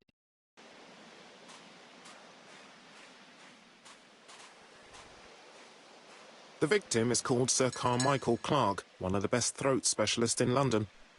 The body was still warm when we found it. If we'd been warned earlier, we definitely could have saved him. It appears that the murderer made a mistake when he wrote his letter. A mistake? Lucky for him. And what if he did it on purpose? No. He's defined his madcap rules and he's sticking to them. It's a matter of pride for him. Shall we go up to the house, Poirot? You go, my friends. I will come soon.